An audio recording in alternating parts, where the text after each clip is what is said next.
Greetings to you, and thanks for joining us for our Bible study from Deep Springs Baptist Church. We are continuing in our study of Messianic Christology, and the study has been based off this book, HaMashiach, which means the Messiah in Hebrew.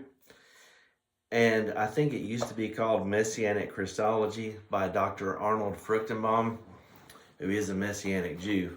So we've been using this book as a guide in our study, and we've been looking at the Old Testament scriptures that describe what the Messiah would be like, and we're going to continue in that.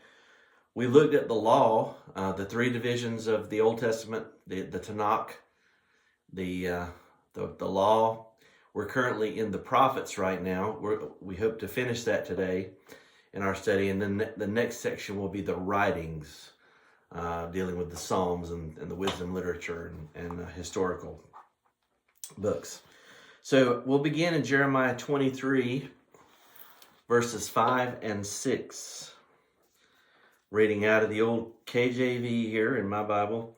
Behold, the days come, saith the Lord, that I will raise unto David a righteous branch, and a king shall reign and prosper, and shall execute judgment and justice in the earth. In his days Judah shall be saved, and Israel shall dwell safely, and this is his name whereby he shall be called, and it's in all capital letters in my Bible, the Lord our righteousness. So this section is entitled Messiah the King. So these verses here deal primarily with the second coming of the Messiah, but there is an aspect that relates to his first coming. Verse 5 tells us of a man who will be a son of David, who will reign and rule as king. The kingship of the Messiah is yet to come, but this verse clearly speaks of Messiah as a descendant of David and thus stresses his humanity. In verse 6, however, this man is given a name which is applicable to God alone. And in the Hebrew text, it's the four consonants, Y, H, V, H, which is Yod He Vav He in Hebrew. That's the name of God, his covenant name. We would, in English, we would call it, we would transliterate it Yahweh or Jehovah.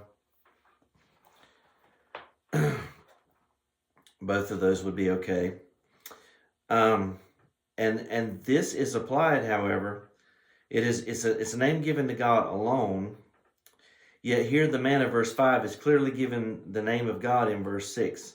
So this presents us with the concept of the Messiah as God, the God-man. That he's fully God and fully man. The theologians call that the hypostatic union. So, and by the way, in Hebrew, the text, verse 6, where it says, the Lord our righteousness, is the name of God, that compound name, Jehovah Sidkenu. So I would encourage you to memorize those compound names of God. Jehovah Jireh, Jehovah Shalom, the Lord is peace. Jehovah Rapha, the Lord who heals our diseases. And here, the Lord our righteousness, Jehovah Sidkenu. And truly that is why we are able to have fellowship with God, because God takes our filthy rags righteousness, and when we trust in the Messiah, who is Yeshua, Jesus the Christ, God places on us, on our account, the righteousness of Christ. We call that foreign righteousness, or justification by faith. The sinner is declared righteous, just like Abram was. Abraham, he believed God, and it was accounted unto him or credited to him as righteousness. So, to summarize, Jeremiah 23, 5 and 6, the Messiah would be a God-man, and the Messiah would be Jehovah himself. Jehovah would become a man. The Messiah would be a descendant of David, and therefore a king. Jeremiah here reaffirms the Davidic covenant, which we will get to in due course. We still haven't gotten to that. That'll be in the writings. Next is Micah 5:2, one that we're probably most of us are familiar with. I know that around Christmas time, if nothing else, you'll probably see it on a Christmas card or something of that nature that describes the birth of Christ. And I got a new Bible for a Christmas gift last year. Actually, I gave it to myself because I needed a new giant print Bible. But I have had the most difficult time flipping the pages on this thing because it's not worn in good yet. It's not broken in. So I apologize for all the flipping of the pages. But Micah 5, verse 2 says, "But thou, Bethlehem Ephratah, though thou be little among the thousands of Judah, yet out of thee shall he come forth unto me, that is to be ruler in Israel, whose goings forth have been from old, from everlasting." So let's read Dr. Fruchtemann's comments here.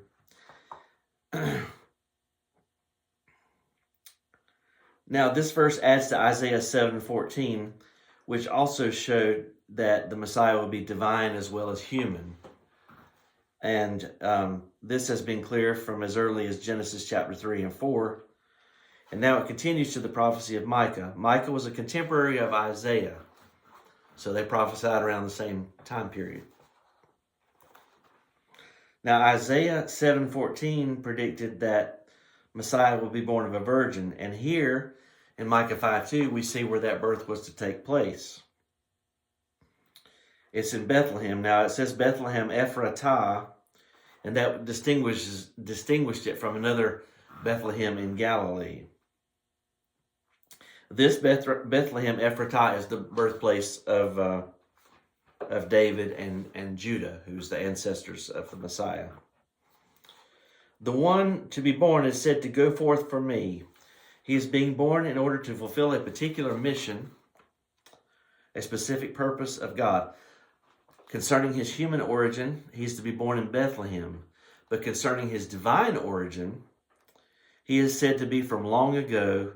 Now, the New American Standard Version, which is what he uses, says from long ago, from the days of eternity. But that same phrase is used in Psalm 90, verse 2. And I'll look that up here really quickly on my Bible software. Psalm 90, verse 2 says this: "Before the mountains were brought forth, or ever thou hast formed the earth and the world, even from everlasting to everlasting," same Hebrew expression, "thou art God." So this expression, from long ago, from the days of eternity, is the strongest Hebrew expression ever used for eternity past. They are used of God the Father in Psalm 90, verse 2. So what is true of God the Father is also said to be true of this one who is to be born in Bethlehem. Also used in Proverbs 8:22 and 23, where the voice of wisdom is said to be speaking. So, to summarize, Micah 5:2, the Messiah will be born in Bethlehem, the city of David. And number 2, he would be divine as well as human, having existed from eternity past. Next is Zechariah chapter 9. Zechariah chapter 9. We're working our way toward the end of the prophetic section of the Old Testament. Zechariah 9, verses 9 and 10. "Rejoice greatly, O daughter of Zion. Shout, O daughter of Jerusalem. Behold, thy king cometh unto thee. He is just and having salvation, lowly and riding upon an ass, upon a colt, the foal of an ass. And I will cut off the chariot from Ephraim, and the horse from Jerusalem, and the battle bow shall be cut off. And he shall speak peace unto the heathen, which is the nations. And his dominion shall be from sea even to sea, and from the river even to the ends of the earth." So here is a very interesting prophecy, because within the span of 2 verses, 9 and 10, you have the first coming of Christ and the second coming of Christ. So, in verse 9, now in verses 1 through 8, Dr. Fruchtenbaum says that there is a foreign invasion by a foreign king in verses 1 through 8. But in verse 9, and he says that was fulfilled by Alexander the Great. I have not thoroughly researched that, but that's his take on it. But in contrast, in verse 9, this king, who is Israel's king, is not coming against them, but for them and to them. And Jerusalem is to rejoice because unlike this other invading king, who he says is Alexander, this king will have the following character traits. Number 1, he's just. Number 2, he offers salvation. And number 3, he's lowly and humble. When was the last time you saw an earthly king, or that, for that matter, any politician, who came lowly and humble? They wouldn't get many votes, would they? But so the Messiah was indeed oppressed and lowly. Specifically, he is said to ride on the foal of a donkey. Now, this is significant because it's a creature that has not yet been broken, nor one that has ever been ridden before. The fulfillment of this prophecy is found in the Gospels of the New Testament, in the triumphal entry of Jesus, or we call it Palm Sunday. But probably the triumphal entry is a more theologically accurate statement. At the beginning of the last week of his life, you can read about that in Matthew 21, verses 1 through 11. It's in the other Gospels too. This marked his official presentation as the Messianic King. Yeshua, or Jesus, instructs his people to go to Bethpage and find a colt which had never been ridden before. Now, let me underscore this that Dr. Fruchtenbaum says. The miraculous aspect of this should not be missed. By nature, the animal should have bucked him off the moment he got on. But instead of throwing him, it submitted to him. Now, verse 10 deals with the second coming, because obviously those things didn't happen in Jesus' first coming. And I deal with this, by the way, this issue of prophetic gaps in my book entitled From Babylon to Beyond. I'll put a link down in the description that you can order that from Amazon. And but enough of this shameless self-promotion there. That's just a study aid if you're interested. That sometimes within a prophetic passage of Scripture, there may be a gap of time between one verse to the next, or one event to the next. And in this case, we know that it's at least 2,000 years.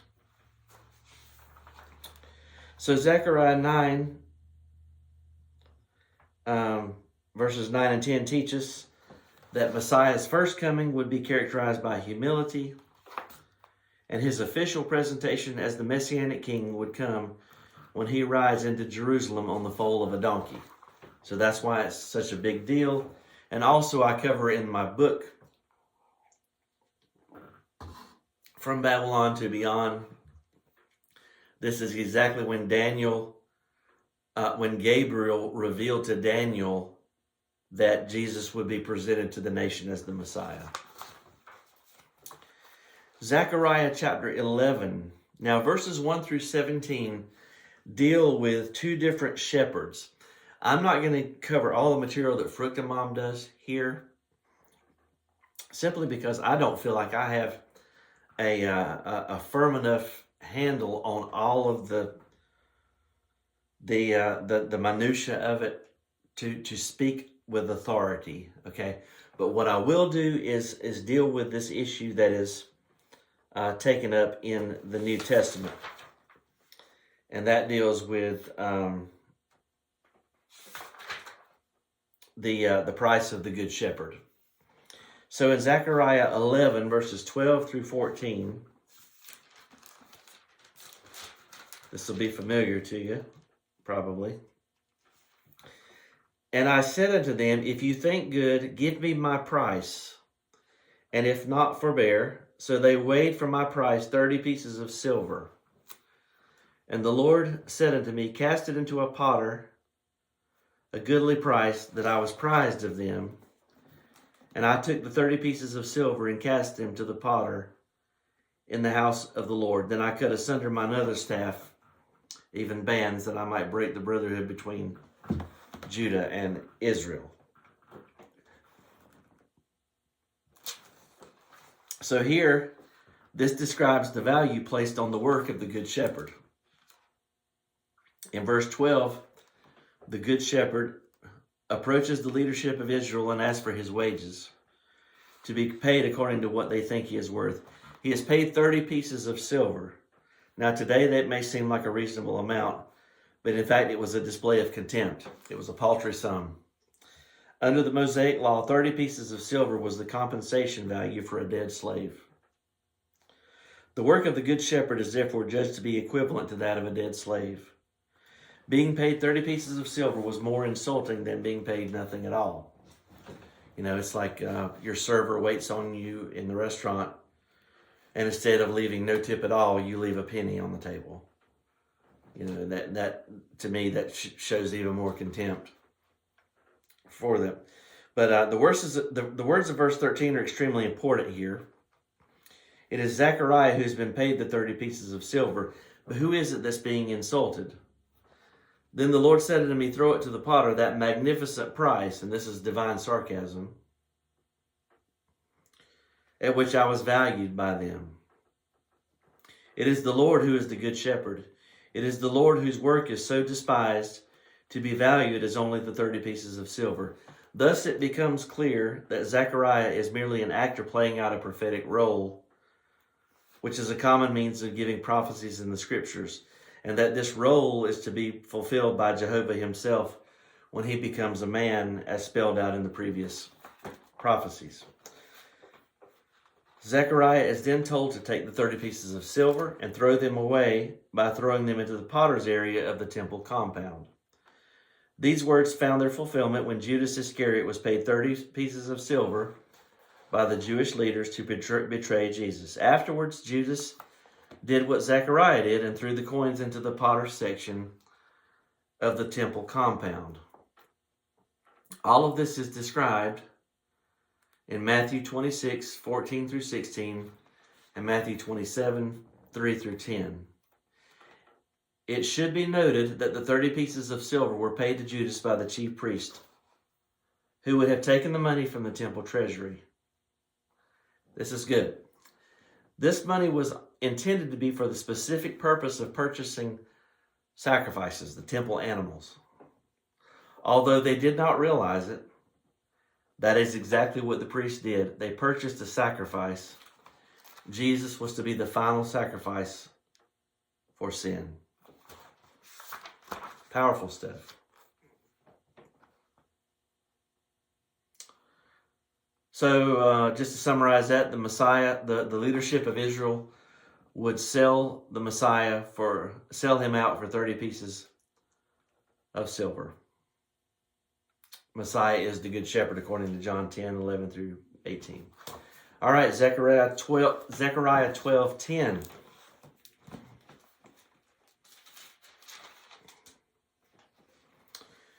Says this, and I will pour upon the house of David and upon the inhabitants of Jerusalem the spirit of grace and of supplications, and they shall look upon me, whom they have pierced, and they shall mourn for him, as one mourneth for his only son, and shall be in bitterness for him, as one that is in bitterness for his firstborn.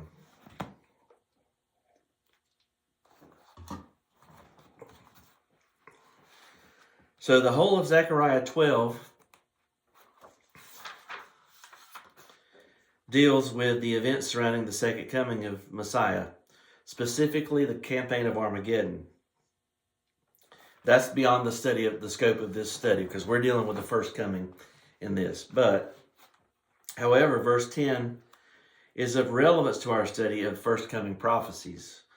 The Messiah was rejected by the Jewish leadership at his first coming, and it is an absolute prerequisite of his second coming that the Jewish leaders should repent of their original rejection and ask God for his return. Zechariah 12:10 describes the grief which will one day be experienced by the Jewish leaders over the death of the Messiah. In the context of our present study, 3 points are made in this verse. Number one, Zechariah confirms that the Messiah will be rejected by the Jewish leaders. That's already happened. Number two, we have already been told by Isaiah that Messiah will die. We studied that last time in Isaiah 52 and 53. Now we are told that he's going to die a violent death. He will be pierced. Now, later on, when we get into the study of the Psalms, we read David predicted it, they pierced my hands and my feet. Number three, it is the Lord who is speaking, and he says, they will look on me whom they have pierced. It is Jehovah who is pierced. Again, we are told that the Messiah will be God himself. The word for pierced here means to be thrust through. This was fulfilled in Jesus' crucifixion when a Roman soldier thrust a spear into his side, as recorded in John 19:31 through 37. All right, we're almost done here. Zechariah 13, verse 7.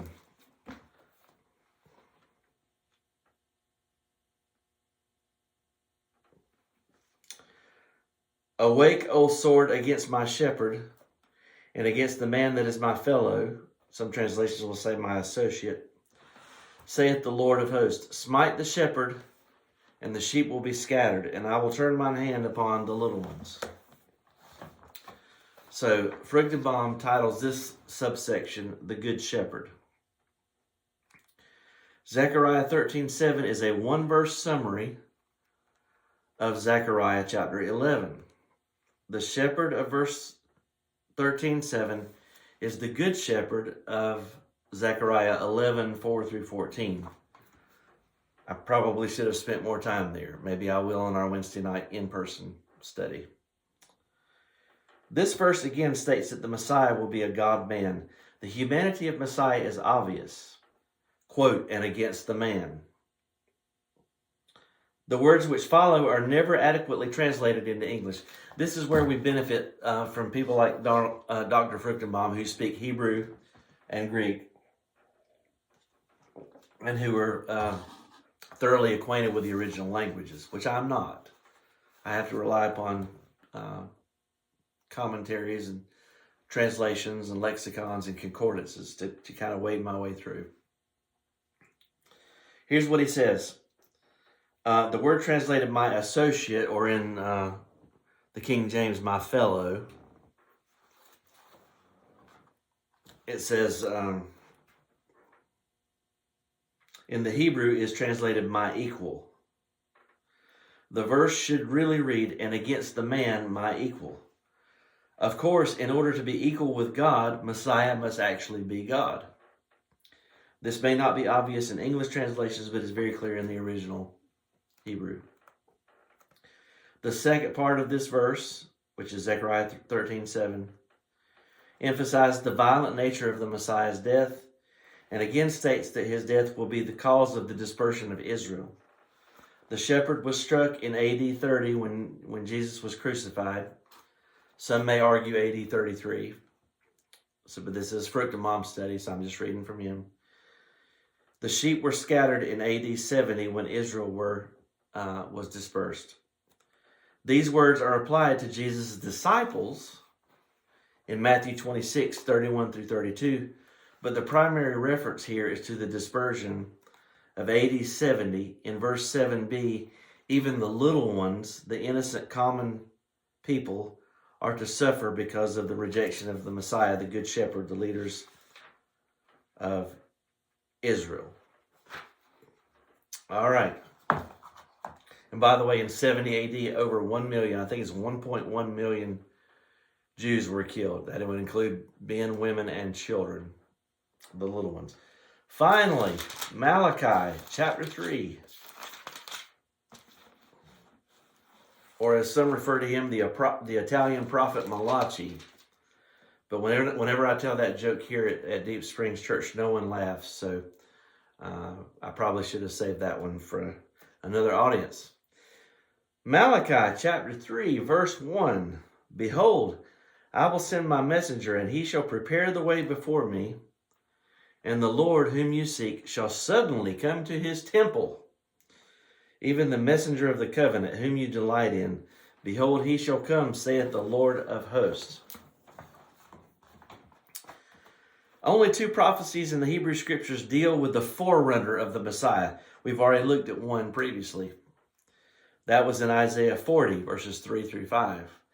The other one is here in Malachi 3:1. The forerunner of the Messiah's second coming is clearly identified in Malachi 4, 5, and 6 as the prophet Elijah. The forerunner of Messiah's first coming, however, is never named, neither here nor in Isaiah. Only in the New Testament is he revealed as John the Baptist. And that's Matthew 11, 7 through 11. I'm not going to read it. Malachi is the last of the Old Testament prophets. His name in Hebrew literally means my messenger or my angel. The Hebrew word for my messenger is in fact Malachi. The next prophetic voice to be heard 400 years after Malachi will be the voice of his messenger, John the Baptist. The rest of verse 1 talks about the first coming of the Messiah. It says that he will come suddenly to his temple. This is the second temple. This is the one rebuilt by Zerubbabel and remodeled by Herod the Great.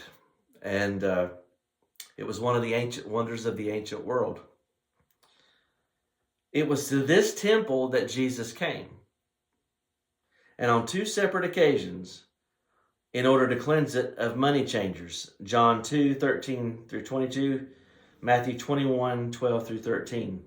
The text specifically says his temple.